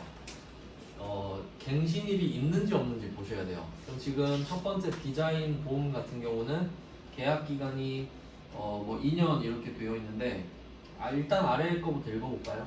입력부터 하지 마시고 일단 내용을 파악을 하고, 표 밑에 보면은 101호 임차인 디자인 봄은 최초로 임대를 언제 개시를 했는데 2년 경과 후 계약 기간 만료로 갱신했다. 그럼 얘는 두 번 적어야 되거든요. 그래서 얘는 두 번 적는구나 파악하시고, 그럼 두 번째 스마일 커피는 그게 아닌가 보죠. 네, 일단 파악을 했으니까. 그리고 얘는 연습할 때 조금 복잡한데 지금 프로그램 상으로 저는 2025년으로 돼 있거든요. 네. 근데 이 시험 문제는 2024년이죠. 그럼 1년 차이 나잖아요. 그럼 여기에 나오는 연도에서 다 1씩 더해야 돼요. 그래야 계산이 맞아요. 조금 헷갈리는데 그냥 제 말대로 해보세요. 그러니까 지금 여러분도 2025년으로 돼 있죠, 프로그램이. 그러니까 얘가 24년이니까 지금으로 맞춰야 되니까 1년씩을 다 더하시라는 거예요, 연도에. 자, 그러면 첫 번째 임대 기간을 2023년으로 써야겠죠. 2023년 05, 01 이렇게 써보세요. 1년 플러스 하는 겁니다. 그 다음에 마지막 날은 2025년 이렇게 쓰면 되겠죠. 2025년 0430 이렇게 씁니다. 그리고 밑에다가 보증금 월세 관리비 쓰는데 이거 조심하셔야 돼요. 이거 쓰고 보통 엔터 치시잖아요. 이거 엔터 쓰면은 좀 안 좋거든요. 그러니까 천천히 한번 써볼게요. 천천히. 이게 돌이킬 수 없을 수도 있어서 그래요. 자, 첫 번째 4천만 원 일단 쓰고 엔터를 쳐봤습니다. 내려왔죠? 이거는 잘 됐는데 월세 한번 써보면 월세 200이죠. 자, 200. 자, 쓰면 옆으로 가요. 이것 때문에 조심하라는 거예요. 그러니까 이거를 키보드 잘 치시는 분들은 엔터 치고 안 보고 쳐버리거든요. 근데 지금 월세 쓰고 옆으로 가는데 여기다 관리비 쓰는 경우 많아요. 제가 그랬어요. 그러니까 천천히 쓰고 내리세요. 왜냐면 이거 써버리면 숫자 원래 계산된 거 없어져 버리거든요. 자, 그래서 천천히 하자. 관리비는 25만원. 자, 그러면 첫 번째 기간 썼죠. 그럼 이제 두 번째 칸으로 내려가면 계약 갱신일 있잖아요. 여기에다가 블록을 주세요. 이거 클릭하고, 자, 갱신일을 써주세요. 2025년 5월 1일이 되겠죠. 여기 나와 있어요. 첫 번째 계약 기간 마지막 날에 다음 날이 되겠죠. 갱신일이니까. 그리고 또 2년 계약을 했네요. 2027년 0430 있는 그대로 1년만 플러스해서 적어주시고요. 지금 연도 때문에. 자, 밑에 금액은 아래 따로 언급을 해주고 있죠. 보증금만 4천에서 6천으로 인상했대요. 월세랑 관리비 똑같답니다. 금액을 보증금을 6천 쓰고 이번에도 천천히 쓰세요. 월세 똑같이 200. 그리고 옆으로 가니까 화살표 내려서 25만원 써주시고요. 차분하게 하잖아. 자, 이렇게 하면 디자인 봄 거는 갱신 반영해서 썼습니다. 네, 하나도 안 어렵죠. 아, 그리고 이게 그 이자율이 원래 언급돼 있었는데 문제 두 번째 줄에 정기예금 이자율이 3.5% 돼 있죠. 이건 원래는 자동 반영돼 있는데 한번 확인만 해볼게요. 위에 보시면 이쪽에 가운데 F6 이자율 있죠? 클릭하면 3.5 써있죠. 네. 실제로 똑같을 거다. 다를 리가 없는데 그냥 혹시 모르니까 확인해 보시고. 그 다음에 두 번째 칸으로 내려가 봅니다. 옆으로 가셔서 코드 2번 있죠. 여기다 스마일 커피를 적을 건데 저는 그냥 두상으로 할게요. 이번은 동이 없어요. 층 2, 호수 201. 이번에는 그냥 한 번만 쓰면 되죠. 연도 1 올려가지고 2025년 계약 갱신일 임대 기간에다가 2025년 1월 1일부터 계약 기간이 아주 깔끔하네요. 2026년 아니다. 딱 1년이네. 상가는 1년도 돼요. 주택은 2년인데 주택임차법, 주택임대차 보호법에 의해서 네, 금액 똑같이 써주시면 돼요. 보증금 1억, 월세 500, 그리고 관리비는 다시 내려서 55만원. 자, 그러면 여기까지 보면 시키는 거 다 했거든요. 근데 아직 하나 안 본 게 있어요. 이 표 밑에 점이 두 개 있잖아요. 그 중에 두 번째 점을 보시면 월세와 매월 관리비에 대해서는 정상적으로 세금계산서를 모두 발급했다. 당연한 말이겠죠. 당연히 이거 해야 되는 거죠. 그리고 간주 임대료에 대한 부가가치세는 임대인이 부담하고 있다. 이렇게 써있죠. 당연한 거죠. 지금 임대인이 우리가 보증금 받고 있잖아요. 이 보증금의 3.5% 곱해서 밑에 보시면 간주 임대료가 1, 3, 3, 8, 6, 2, 8 이렇게 나온 거거든요. 근데 이거는 당연히 내가 보증금 받았으니까 우리가 임대인이잖아요. 부담하고 있다. 당연한 소리 하는 거예요. 붕괴랑 전혀 상관없습니다. 그러니까 이 두 번째 점은 보고 아무것도 안 해도 돼요. 그냥 그렇군 하고 넘어가면 되는 겁니다. 그래서 얘는 좀 쉬운 편이에요. 생물 1급 치고. 자, 이게 기본 문제고요. 이제 두 번째 문제로 가봅시다. 끄고 저장 안 할게요. 자, 이거는 여러분의 실무 능력을 위해서 실제로 부동산 임대차 계약서를 갖고 왔습니다. 일부러 있는 문제를 넣은 거예요. 이것도 볼 줄 아셔야 되죠. 실제로 세무 2급에도 이렇게 나온 적이 있거든요. 자, 근데 여기서는 주의하셔야 될 게 뭐냐면 문제 두 번째 줄에 보시면 문제 두 번째 줄 오른쪽에 보시면 부가가치세 신고서를 작성하시고 돼 있죠. 얘는 부가가치세 신고서까지 해야 한 문제입니다. 배점도 달라요. 방금 봤던 문제는 3점짜리거든요. 지금 보는 문제 6점입니다. 뭐 지들이 생각이 있겠죠. 자, 그래서 이거 감안하시고 똑같이 입력을 해보겠습니다. 날짜는 1월부터 3월이고요. 자, 이거는 이자율 바뀌었네요. 이자율로 재계산하시겠습니까? 뭐 이해하고 이자율 한번 눌러보세요. 이거 2.9로 바꿔야겠네요. 자, 실제 시험에서는 똑같을 텐데 지금 우리가 연습하고 있으니까 아마 이게 작년 거라서 바뀐 것 같거든요. 자, 그럼 얘는 딱 봐도 한 명만 적으면 될 것 같아요. 자, 이 계약서 맨 밑에 보시면 우리가 당연히 임대인입니다. 왜냐면 이 서류 이름이 임대물가의 명세서죠. 그래서 임차인을 한번 보세요. 임차인을 적으시면 돼요. 고향 기전 이렇게 써있죠? 이걸 적어주시면 되겠습니다. 고향 기전 임차인을 적어주시면 돼요.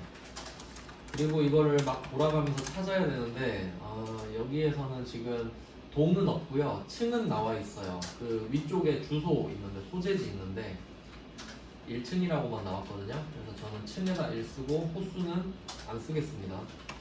언급 없는 건 그냥 넘어가는 거예요. 넘어가지거든요. 자, 그러면 면적 용도 오른쪽 위에 면적 있죠. 80제곱미터. 용도는 그 왼쪽에 공장입니다. 자, 임대기간을 찾아볼게요. 임대기간은 그 가운데 쪽에 있죠. 넓은데 잔금 밑에 여기서 찾아야 돼요. 4조 보시면 제4조 있죠. 중간에 임대차 기간은 요거는 23년도 거니까 2년을 올려서 쓰시면 되겠습니다. 25년 2월 1일부터 27년 1월 30일까지 이렇게 써볼게요. 2025년 0201 2027 01 3일 보증금은 위쪽에 보증금 금 6천만원 써있죠. 네, 6천만원 쓰시고 월세는 지금 바로 옆에 있네요. 6천만원 오른쪽에 180만원 VAT 별도. 당연한 소리죠. 관리비는 따로 언급이 없고요. 그리고 그 가운데쯤에 계약금, 잔금 이건 중요한 거 아니에요. 계약금은 그냥 먼저 주고 잔금 5,400 줬으니까 6천이 된 거죠. 그냥 6천만 적으면 되지 그 안에 디테일까지는 적을 필요 없는 겁니다. 자, 이렇게 하면 아래쪽에 보시면 간주임대료랑 월세 등이 이렇게 딱 떴죠. 이 해당하는 개월수만큼만 지가 잡아준 거거든요. 자, 그럼 이거 뜨지 마시고 부가가치세 신고서로 넘어가야겠죠. 신고서 작성하라고 했으니까.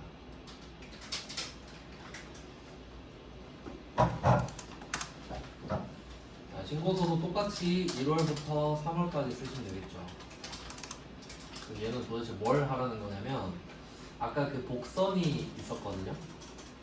전에 문제도 그랬는데 월세에 대해서는 세금 계산서 줘야 되잖아요. 근데 이 문제에서도 첫 번째 줄에 나와 있어요.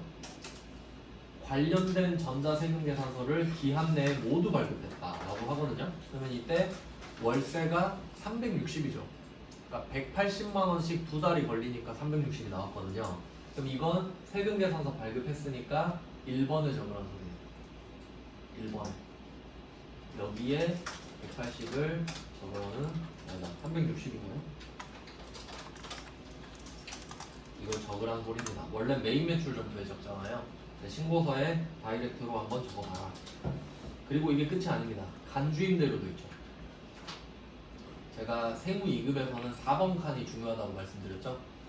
간주임대료는 판매 목적 타사업장 감출 빼고 다 적는 거고, 간주임대료도 4번에 적습니다. 그러면 281, 260 있죠. 이걸 4번에 적어주세요. 간주임대료니까. 얘는 세금 계산서를 내가 나한테 발급할 수가 없잖아요. 그래서 4번 칸이 되는 거예요. 281, 260. 그래서 부동산 임대 명세서는 나와봤자 이 정도를 써요. 그러니까 부가가치세 신고서에 반영하는 것까지 내는 게 제일 어렵게 된 겁니다.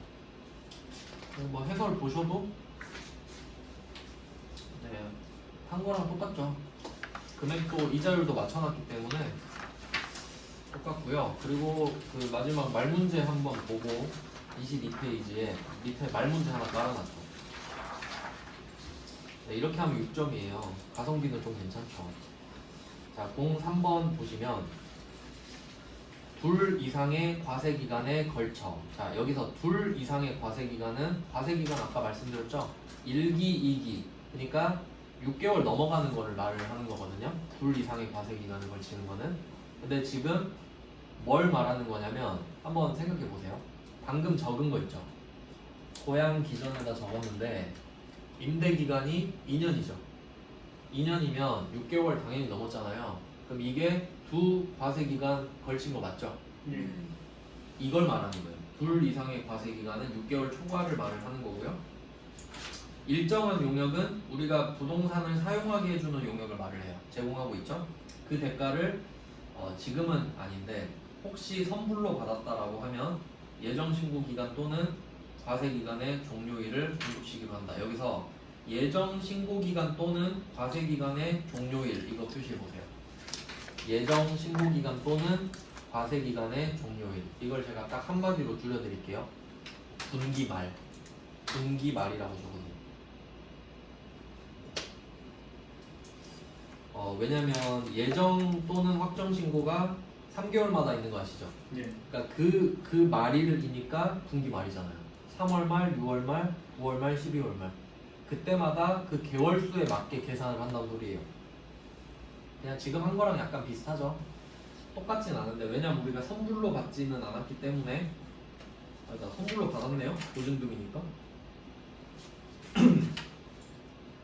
아 근데 이거는 월세를 말하는 거니까 그냥 참고사항으로 보시면 되겠습니다. 말문제로 이렇게 나온 적도 있어요. 그 다음에 마지막 문제 마지막 주제는 진짜 이거 개꿀 문제입니다. 주워 먹는 문제. 진짜 이게 너무너무 쉽거든요. 근데 이걸 세무 2급에 좀 많이 냈더라고요. 세계 1급에 낼 수가 없으니까 뭐 당연하긴 한데 진짜 이거 개 쉽습니다. 한번 해볼게요. 얼마나 쉬운지 한번 체험을 해보자. 자, 이름이 건물 등 감가상각 자산 취득 명세서죠. 예. 얘는 앞 화면에 있었나? 이쪽에서 뭐 찾으셨나요? 아마 제가 알기로는 회계관리 쪽에 있는 걸로 알고 있는데. 그냥 옆에 검색 찾으면. 아, 옆에 있어요? 아, 검색에서? 예. 아, 검색하시면 되고요. 아, 근데 검색해야겠다. 건물 등. 여기 있다. 부가가치. 부가가치세 있어요? 네, 부속명세서 1에 있어요. 아, 그러면 부가가치세 있대요. 아, 여기 있네요. 부가가치세 1, 부속명세서 1에서 이쪽으로 들어가시면 됩니다. 검색하시는 게 제일 좋은 방법이고요. 자, 한번 입력해 볼까요? 2기 확정이죠. 2기 확정은 10월, 12월이고요. 자, 얘는 왜 그렇게 쉽다고 강조하냐면 밑에 4개 있죠. 예. 이거 그냥 다 쓰면 돼요. 아무 생각 없이 그냥 쓰면 돼요. 일단 쓰고 말씀드릴게요. 연습 삼아 한번 해봅시다.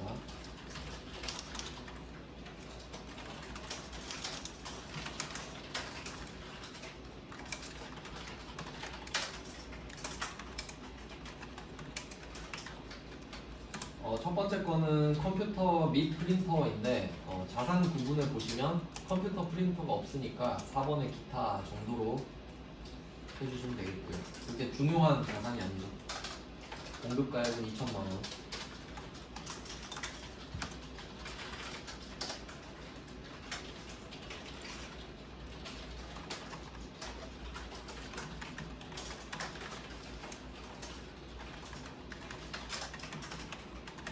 두 번째 거는 신축 공사비잖아요. 신축 공사비면 지금 창고를 새로 지어달라고 하는데 결과물이 건물이 될 테니까 1번 건물 찍으시면 되겠고,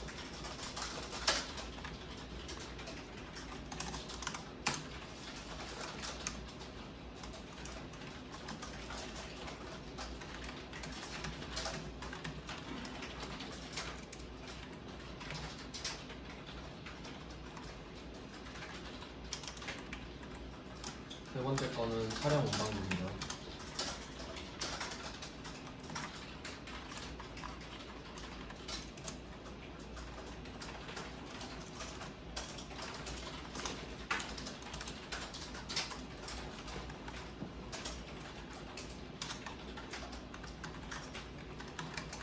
네 번째 에어컨은 역시 기타가 되겠죠. 엄청 쉽죠? 자, 근데 이거 한번 생각해 보세요. 왜 그냥 다 적을까? 중간에 보면 약간 의문 안 드시나요? 뭐 예를 들면 세 번째 거 업무용 승용차 1500cc 하고 세금 계산서 받으면 이거 불공 아닌가? 이렇게 생각하실 수 있잖아요. 예. 근데 지금 그 자리가 아니라 이 서류 이름이 뭐죠? 건물 등 감가상각 자산 취득 명세서요. 그럼 감가상각 자산을 취득했으면 그만이지 불공제를 따지는 자리가 아니에요 지금. 그러니까 이걸로 똑같은 문제를 어디다 낼 수 있냐면 우리 어제 해봤던 것 중에 공제받지 못할 매입세액 명세서 있죠. 혹시 여기에 여기 공제받지 못할 매입세액 내용 이걸로 냈으면 이 중에 세 번째 거 업무용 승용차를 적었었겠죠. 근데 지금은 감가상각 다 적어라 이렇게 한 거죠. 그러니까 증빙도 상관없고 뭐 불공제 여부도 상관이 없는 겁니다. 그렇게만 써주세요. 네. 감가상각 자산을 적는 거기 때문에 불공제 여부 불문, 증빙 여부 불문 무조건 다 적는 겁니다. 그러니까 얘는 생각할 필요가 없죠. 그냥 적는 겁니다. 이거를 꽤 많이 냈어요 최근에.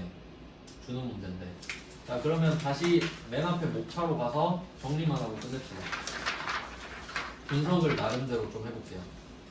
맨 앞 페이지로 가서 어떻게 했었냐면 일단 1번이랑 2번은 세트로 한 문제 나온다고 말씀드렸죠. 예. 네, 그래서 그냥 요거는 각계격파해서 따로 대비를 하시면 되겠고, 3번은 재계산은 안 나온다고 말씀드렸죠. 딱 한 번 나왔거든요. 맨 앞에 목차 보고 말씀드리는 거예요. 그 다음에 4번 신용카드 매출점표 등 수령명세서. 이거는 실무에서는 중요했는데 그렇게 많이 나오진 않았다. 어차피 대비하셔야 되고 1번이랑 4번이랑 같이 공부하시면 좋아요. 1번이랑 4번이랑 묶어놓고 같이 공부하면 일단 도움은 많이 되실 겁니다. 그리고 5번 같은 경우는 발행금액 아까 해보셨죠? 그러니까 4번은 수령만 표시하시고 5번은 발행금액을 표시하셔야 되는데, 그러니까 4번은 내가 받은 것 중에 세액공제가 되는 것만 적는 거였잖아요. 근데 5번 같은 경우는 내가 발행한 거니까 이 발행 금액은 아까 말씀드렸죠. 공급대가라고. 부가가치세가 포함된 금액을 적는 거였다. 그 정도 좀 조심하시면 되고, 5번도 빈도수가 높진 않아요. 그 다음에 6번 대손세 공제신고서랑 7번 의제매입세 공제신고서가 원래 여기서 투톱이었거든요. 실제로 되게 어렵죠. 그래서 옛날엔 많이 냈는데 최근엔 빈도수가 많이 났습니다. 그러니까 시간 없으면 어쩔 수 없는데 좀 우선순위를 뒤로 밀어두세요. 그러니까 다른 게 더 많이 나왔으니까 일단. 근데 다른 게 다 됐으면 6번, 7번도 보셔야 됩니다. 그 다음에 9번 수출실적 명세서, 이거 좀 많이 나왔습니다 최근에. 별로 어렵진 않았죠. 그냥 이른 날에 환율 쓰면 되는 거였고 막 잡다한 서류랑 같이 나왔으니까 기출문제 좀 반복해서 보시고요. 그 다음에 10번은 부가가치세 신고서랑 같이 나올 수도 있었다. 같이 아까 두 문제 다 봤죠? 11번은 쉽다. 좀 많이 나왔습니다. 그러니까 보니까 90, 11이 좀 빈도수가 높았더라고요. 보니까. 그러니까 쉬운 걸 조금 많이 내는 추세였습니다. 그리고 저번 회차는 여기서만 두 문제 냈다고 말씀드렸죠. 네, 뭐 구속 명세선 이 정도 하고요. 말씀드렸던 대로 다음 시간에는 소득세 자료를 드리고 소득세 나가도록 하겠습니다. 네, 고생하셨습니다. 수고하셨습니다. 네, 고생하셨습니다.